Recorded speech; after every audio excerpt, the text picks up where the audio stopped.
Welcome to another episode of From Mrs. to Me. My guest today is Regina DeAngelis, owner and founder of Family Transitions, Divorce Coaching, and Mediation. Regina created her proprietary alternative divorce process after going through her own unnecessary toxic divorce. Despite her decade long career as a divorce attorney, Regina found that she could not avoid her own traumatic divorce experience. As the mother to three children, her oldest with Duchenne Muscular Dystrophy, a progressive neuromuscular condition that robs her son of all physical function, she found that she and her husband grew further apart as they struggled to keep the balls of life in the air. When she knew it was time to divorce, her husband insisted on the traditional system, which is designed to turn spouses into adversaries. This experience led Regina to create Family Transitions, Divorce Coaching, and Mediation, which guides couples through the 21st Century Family Transition Program. This program gives couples the support, guidance, and education needed to reach comprehensive, fair settlement agreements and avoid courts and lawyers completely if they choose. Wow, that's powerful. Welcome, Regina. So happy to have you here as a guest. Thank you so much for having me. Yeah, I'm really happy to be here to talk a little bit about, this universal experience that women facing divorce really all go through. Yeah, well, to start, I would love to just have you tell the audience a little bit about your experience. I mean, you were a practicing divorce lawyer, so I can't imagine what it was like to go through this experience yourself after Right. working with clients. So, can you share with us a little bit about your story of divorce? Yeah, absolutely. I will say I felt like I was in the twilight zone, right? Because I knew, how it would go. And that's the one thing that's interesting. Divorce is overwhelming, but ultimately, if you're doing this day in, day out, you see a pattern where like the results that are coming out of the court, what people can expect. So I sort of knew how it would go. And the problem was that my spouse felt like an imbalance there where he didn't know. So he didn't want to believe me when I told him, which is how we ended up in with him saying, "Well, I'm getting a lawyer." And from there, I think probably a lot of your guests can relate to once that lawyer gets involved, the process is really hijacked because Yeah. now he doesn't want to say anything to me because he might upset his lawyer or say the wrong thing. And then I feel like I have to get a lawyer. And so that's really what happened to us. And in the end, then it gets dragged out for 2 years. And in the end, it ended up exactly where I had told him at the beginning we were going to end up. And so it's been a lot of rebuilding because he was really angry. I guess at that point, he was angry at his lawyer, angry at me. So, so we had a Yeah. lot to rebuild. Excuse me. Wow. And, there, I can imagine too, just sort of the added element of having a child with a disability and how that sort of plays into it. Can you tell us a little bit about the struggle of not just the divorce itself, but having a child with a disability and what goes along with that? Yeah, and it's really is heartbreaking. It's we do the best that we can, and but what happens is everyone's day-to-day life is exhausting, right? And us as moms, like trying to put the balls in the air. And I hear that over and over again. Women come to me completely depleted. And that's really part of what was going on with myself and my marriage as well, because working full time, having other children, plus the navigating of the medical system and the appointments and things that were required just really kind of ate me alive. Um, so that was my circumstance. Everyone has something, but my spouse and I also really handled that emotionally very differently. Where he became very withdrawn, and I'm needing more and more support and craving connection, but he's unable to give it because he's so sad and he's dealing with his grief in another way. And so it's really been quite a journey for sure. Yeah, I can't imagine. And, you talk about lawyers, and, I think that's really important for the audience here because it comes up a lot as a Mhm. topic around how do I prepare? How do I choose? What is the right way for Right. me to approach this? So, what do you recommend as someone who I understand you're not actively practicing right now, but in the work that you're doing with clients, how do you guide them on really trying to figure out how to navigate this Yes. process? It's so important. I think for me, and I know you're very aligned with this idea too, it's really about mindset at the beginning. You know, my clients have to be willing to kind of not listen to the noise from their outside world who's saying to them, well, you need to protect yourself and you need to make sure X, Y, and Z. Um, when clients come to me and ask that exact same question, like, where do I start? I always say, you start by thinking about your vocabulary. You want to say to your spouse, it's really time for us to figure out next steps. Um, and really, in that conversation, really sort of honor what you've created. It sounds counterintuitive. You're, you're really saying you want a divorce, but you're going to say, we've worked so hard and I love everything we've built and we've got great kids, but it's time for us to both be fully happy too. And so that process, like starting backwards, even from that first conversation, is really important. And then from there, you navigate just super slowly. Um, I have clients typically stay in the same house at first, so we can then really look at the finances and plan. And we can all relate to, like, any sudden change is bad, scary, traumatic change, right? So Mm. if you really reframe, how do I prepare for divorce? It's by getting yourself psyched up to just take it one step at a time. Be patient that everything will unfold. But if you're too eager and like kind of feeling desperate, like I have to get out of this situation, things end up going off the rails because of that pressure on the process.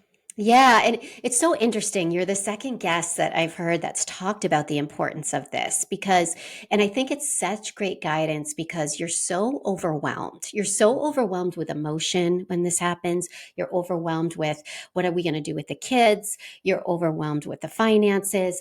And, but yet, we still have this sort of almost compulsion to want to do something big, and it's like, so thank you for giving that guidance because it's a big thing to make a decision on your family home, for example.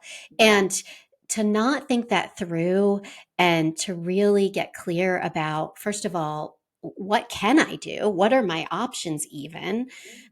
Because it seems like sometimes when we go into those things with too much in our minds, we make sort of those irrational decisions. So I think that's really key for people to hear that you don't have to make a decision right away, right? Right. You don't, and actually, it works best, I think, because what people need is guidance, right? They want to make sure they're not doing something against their interest. They want to make sure they're not missing something. But so you're never going to go into any divorce process, either with mediators or attorneys, where you know how it's going to end at the beginning. And so the less you try to picture the big end game, the easier it is for you to, it's like my teaching skills. We have to scaffold this and chunk it, right?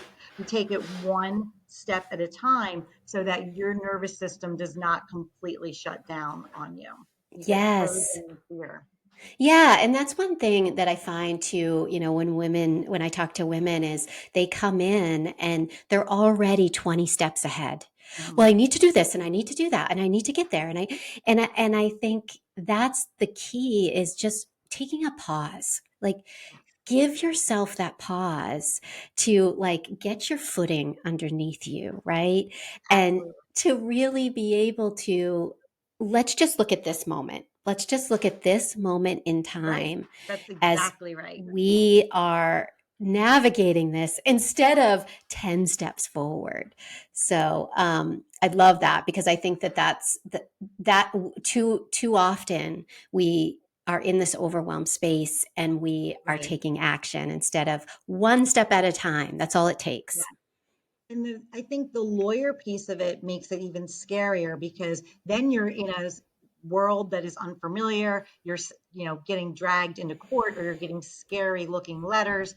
And that makes it even worse. So that fear of the unknown and not, thinking of everything all at once makes the divorce process itself so traumatic and terrifying. Which you guys, like every person can take sort of control of that if they say, hey, let's just like quote figure out next steps. And it kind of like sets this stage for, even if you're not sure it might work, but it sets this stage for sort of this collaboration, like we're going to problem solve and figure this out together so that we'll all be okay at the end. Yeah. And you said, to tie that back to what you said earlier, you were talking about language and Mhm. how you communicate with your now co parent, Yeah. right? Former spouse. And I think that's so important to touch on too, because if that relationship is already toxic, walking into negotiations, whether it's with a lawyer, a mediator, or whomever's involved, it brings it to a whole other level. And so I would love for you to talk just a little bit more about that, the importance of that relationship, that co-parenting relationship, and what women might need to be thinking Yeah. about. And oh my God, and I love talking about it because what is my biggest pet peeve about traditional divorce and this whole idea where people say to their friends, like, you need to get a lawyer, you need to do X, Y, and Z. And then you kind of step back from your life and let the lawyers handle it. But what you're actually doing when you go through a divorce that way is really deteriorating further your ability to co-parent. And so if you think of it as you're coming out of a really toxic or unhealthy home situation where obviously your communication has broken down or you wouldn't be getting divorced. Right. And then you hand over your voice to this lawyer. And in, where I am in the Philadelphia area, it's typically 18 to 36 months before the divorce is final. And during that time, you probably, if you're doing it the traditional way, are talking to your spouse very limitedly, just basics about the kids. And then your lawyers, though, they go away. And then all of a sudden you're left now having to figure out how to rebuild. And so it's the traditional process doesn't do anyone any favors. But what I can tell all parents is that in the sense of co-parenting, I think being aware that you're co-parent, their fear is of being disconnected to the children, of feeling out of the loop. And so maybe sort of killing them with kindness at the beginning in the sense of sending an email with all the info for that week, making sure that they don't feel disconnected will cause them to relax a little bit. And I think will normalize the communication as you move forward. Yeah. And so let's talk a little bit more about what you do, what you offer, because, you talked about how we don't have to have a lawyer, right? Right, So, right. what are the alternatives that people have? Yeah, I think family transitions is unique because we are a one-stop shop where we give all of our clients the information that they need about, how do I figure out what is a marital asset and what's not, and those sorts of things. A traditional mediator is always there, but it might be a little bit more expensive because a lot of times a traditional mediator is sort of like a therapist where they look at you and say, well, what do you think is a good idea? And the other spouse says it, but the mediator doesn't say, well, actually it should be closer to a 50-50 or whatever. And so that makes people feel like if I'm going to do mediation, I also need a lawyer. So it gets kind of complicated. And family transitions has kind of solved that problem by creating training. So all of our clients have to start with an online training that's giving them all of that information. So I'm not telling them in a session like it should probably be 50-50 because I'm not supposed to do that. But I want them coming to a session, hearing what does asset distribution look like, and they can apply that to themselves. So that works really well. Um, I always tell clients, if you don't want lawyers at all, if you know what you have and you're comfortable with an agreement, you can literally in every jurisdiction write that up yourself, right? The courthouses will guide you. If you've turned something in and it's wrong, they'll tell you to redo it. You can't really screw it up that much. Yeah, it's so that's what my former spouse and I did as well is we decided we weren't going to engage with attorneys, and it was the best decision that we could have made. We had a mediator. We filled out the court documents, Mhm. and the communication was there. Like to your Yes. point, like it was very difficult, but I learned as a child of divorce. So I was a child of divorce in a very toxic Yeah, situation. And so, we learn from the experiences we have, right? Unfortunately. absolutely.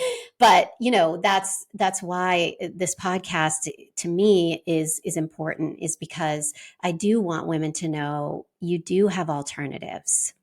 Absolutely. And that's what, and to again, not get caught up in the chatter, really feel confident that you don't have to do anything. There's literally no rules. If you and your spouse approach this as problem solving and really getting clear on your vision. Now, I talked to a woman this morning and I said, well, what do you want next year to look like? And she said, I want to have the best divorce ever. I still want us to be able to do Sunday dinners sometimes. And that's what the majority of my clients are really asking for. They don't want it to be toxic. They don't want their co parent to be an enemy or an adversary. And so, if people come into the process realizing they can control their destinies, it's really empowering for them. Yeah, I can imagine. And tell me a little bit more about how you mentioned earlier about how most of your clients you advise to stay in the home. So, what does that look like if both spouses are in the home together? Yeah, it's just part of this. It's not forever, right? Yeah. It's part of this idea of sort of an upside down divorce, right? Where maybe the couple they don't agree on anything other than we know we need a divorce. And they maybe agree.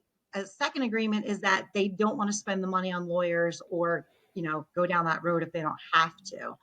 But so at that point, it's having everyone stay in the house in the short term really creates an area of safety, right? If we need to set up communication and even physical boundaries in the house, we do that very early on.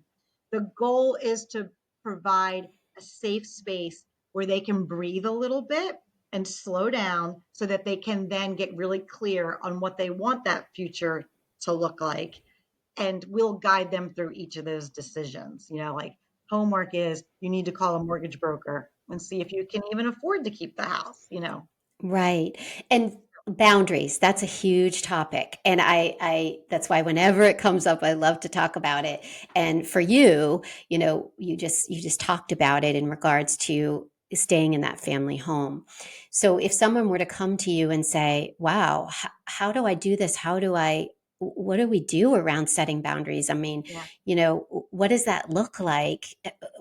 What can you describe what you mean by setting boundaries when you're in the same home? Yeah, it's really interesting. Some of it is sort of financially dependent, right? If some of my clients can literally share, that idea of nesting where someone's in the house with the kids and the other person's not.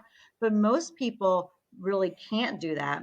So what I tell them to do, and it's part of this idea of a slow and steady transition, is to look at your daily schedule, including the kids' lives, and decide which 2 days of Monday through Thursday which two of those days is mom going to be on duty, like primary parent on duty, and which 2 days is dad. And that allows them to know, hey, on Mondays and Tuesdays, I'm sort of off duty and I can breathe a little bit. And I say to them, well, stay out after work, go out with your girlfriends. Dad's got this. Come home closer to bedtime. And so they've got some time in the house where it's just them and the kids and they can breathe a little bit. It's also what your listeners, I'm sure, love. It's like this journey of self-discovery too. That's when you need to start thinking, well, what would I do if I had 2 free nights, every week? Where would I go? So we start there, and I always start by saying who's sleeping where. Like we agree to like privacy boundaries where usually one person's in the master and somebody else is sleeping. So depending on the family's needs and space, you know, resources, we set up actual physical boundaries and a pattern that becomes this operating system for the divorce process. And then when they are in two houses, they can easily take, my Monday, Tuesday, that can transition into an overnight custody arrangement if they wanted to. That sounds amazing. And the reason I say that is because you're not ripping off the band-aid, Right. right? It's like a slow removal. And you're Exactly. and not only for you, it for your children, for everybody Right. involved. And we talk about communication, right? This is forces that really clear Absolutely. communication early on. Exactly. It's exactly, and that's what I found happens exactly. And what I've also found, which is super interesting, is that clients often come to me when they haven't told the kids yet what's going on. And if the parents sort of do this seamlessly and like they just start saying, hey, daddy's picking you up on Wednesdays after school, the kids don't even notice it's happening. And then when you have it planned out when we're going into households, then when you're talking to the kids about that, you can like literally say, hey, honey, it's not going to be that different. We've actually already been doing this and you haven't even noticed. And then Yeah. it's like a stepping stone to transition them that way. I think that's amazing just to be able to do that. I wish I did that. I did not Yeah. do that. He moved out right away. I stayed in the home. Yeah. And it was a huge transition. And Yeah. so, had I even known that was an option to be able to slowly make that change, Right. it could have changed a lot of things, a lot of heartbreak, a lot of difficult Yes. conversations, Right. all of that. Yeah. So tell So, me about for you, one of the things that comes up a lot that I hear from women is, how do we keep sort of family traditions going or start new traditions? Like yeah. as a single mom, there's this fear around, oh my God, it's going to be so different for the kids. How did you do that? And how do you recommend that clients do Yeah. that? I love, I mean, families, I think everyone, and this is another benefit of staying out of court, right? But everyone says, first of all, I hate the word custody, but in terms of what a court would expect, it's going to be like, we're going to alternate Christmas and Christmas Eve, blah, blah, blah. I really urge every divorcing couple when they are trying to figure out this parenting system to start when it comes to the holidays with your actual family traditions so that the children you can preserve, hey, we normally go to like, Aunt Mary's for Thanksgiving. Maybe the kids still go to Aunt Mary's for Thanksgiving, at least in that very first year, right? And so I have all of my clients try to work around that first. And then to your point, really sort of embrace like the freedom, like maybe you always hated Aunt Mary's at Thanksgiving, right? Like now you can literally start something new or say, hey, when we're doing Thanksgiving, we're going to actually go to the beach or we're going to do something crazy. But it's the fun of getting to decide life on your terms when it comes to the traditions. That's, I think, one of the silver linings of, divorce because we're not used to doing anything on our own. And No. know, but to start with really trying to preserve for the kids as much normalcy around the holidays as you can, at least in that first year. And then by the second year, everyone's feeling more relaxed about everything and it can be a little bit more fluid. Yeah, it's so interesting because we tried the first year doing it as a family unit together, which was fine, and it actually went better than expected. But Mhm. then that second year, I decided to engage the kids in the process to say, if you could do anything for Christmas, what would you want to do? And we ended up going on a trip. We ended up, the three of us, going to the Grand Canyon. It was the first big trip that we had done together, and it was the most fun experience. And it's about, and then every year, we would do that. Okay, what do you want to do? And it became, again, just a sort of a tradition of, okay, throw the ideas in the hat and we'll pick one and we'll decide if that's what we're going to do. So there's so many things you can do with it. And I think it can be almost paralyzing in the beginning. Like, it's change, right? It's change. And it's so, I tell all my moms too, like they're putting on a brave face, but I do think no matter how amicable your divorce is, when that first moment when you're in two houses and the kids walk out the door, it is crushing for moms, even moms who think like, hey, we're fine. I know the kids are happy, but it's crushing and you got to prepare for that, but then really embrace the the freedom to really be just you because we're just mom usually, and Right. so to prepare for that and really shift that expectation and mindset of you know that now you are allowed to be your own person when the kids aren't there, and when the kids are there it's going to be great.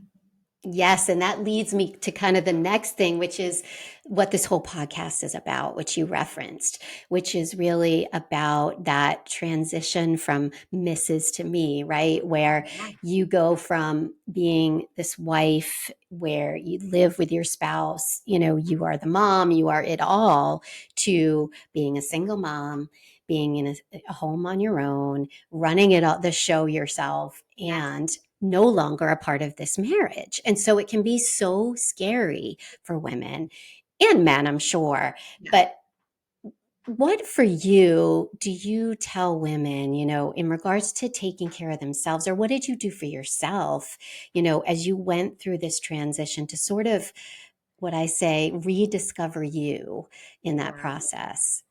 I love the story. I started dating, which has made me laugh because I realized, and I'm sure so many women can relate to this, we meet our spouses, so many of us met them so young, and then you're married 15 or 20 years, and you realize when you're single that, like, in terms of dating, you're 17 years old or whatever. And Exactly. don't know how to do it. So those first couple guys, I was like, hey, we're gonna have to take this really slow because you're basically dating a teenager. Like, I don't know how this goes.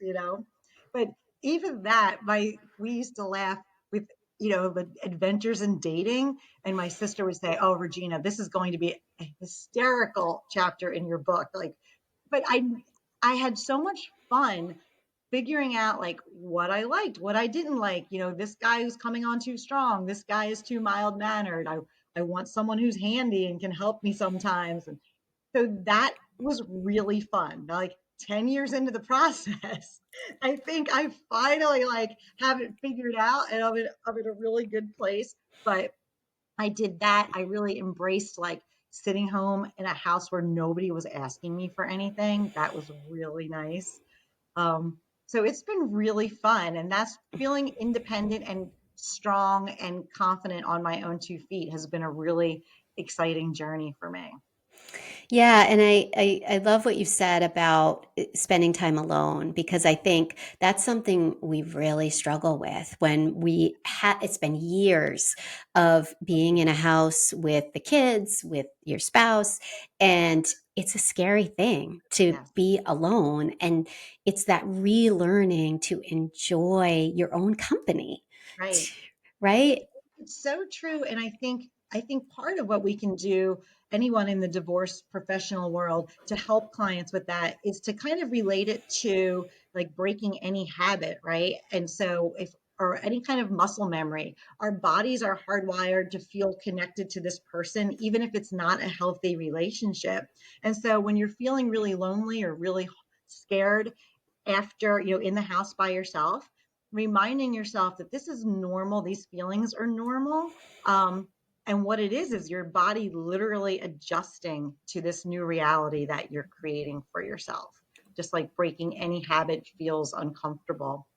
And I've found that to be really helpful for my clients to think of it that way. Yeah, it's, I always say it's that leaning into the discomfort, right? Yeah. Because it's really uncomfortable. And, so many women, myself included, Mhm. just wanted to run. Like, I want to go do something else. I need noise. I need people. I Yeah. need, to date, whatever it was. And it wasn't, that wasn't what I needed. I Yeah. needed the alone time. I needed to really reconnect with myself so Right. that I could figure out, what do I even like? I have no idea. I've been married for 19 years. To your point, I was a kid when I met Right. him, and really just trying to figure out, who the heck am I? Right.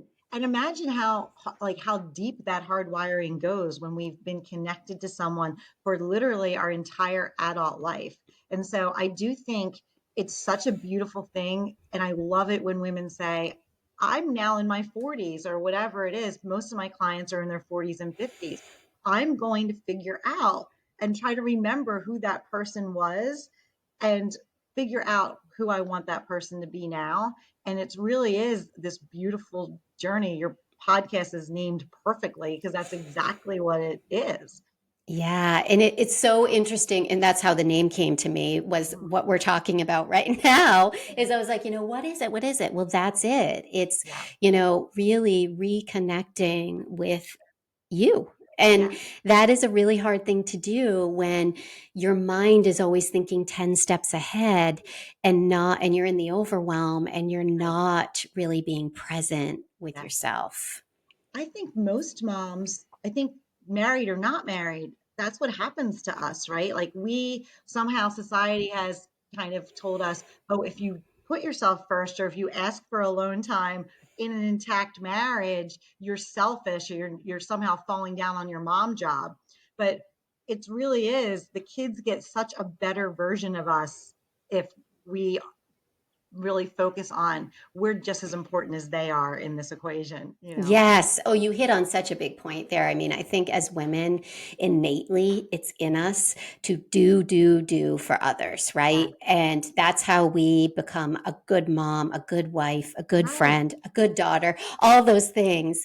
And it's not true. That's a lie that we've told ourselves over time. And Yes. that is one, positive thing about any life change, and divorce is one of those, is that if you look at it as an opportunity to make changes in your life, it can be a really amazing thing. So thank you for that. And we're getting close here to wrapping up, but I wanted the audience to be able to really find out, how can they find out more about you, Regina? How can they work with you? Oh, sure. So I have a website. It's if you Google family transitions, divorce coaching, it will come up, but it's actually ftdivorcecoaching.com. So for family transitions, it's the initials, which tells you how like green I was in terms of creating a business when I created the business. But that's still the website. So it's family transitions, divorce coaching, and mediation. And there's a lot of information on there. I have a Facebook group as well that's family transitions.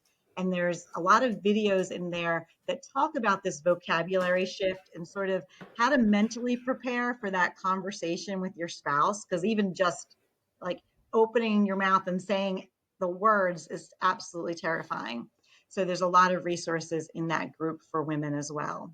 Great. I'm sure that'll be super helpful for people listening. And everything that Regina just shared, her contact information will be included in the show notes for those of you listening who don't have a pen.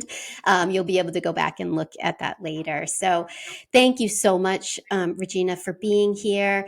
And for those of you listening, just want to remind you that we have an upcoming retreat on October 26th in Maine. Go to my website for more information, from mrstome.com. And as I always like to say, you can't pour from an empty cup. So keep doing that inner work, and I'll see you here next time.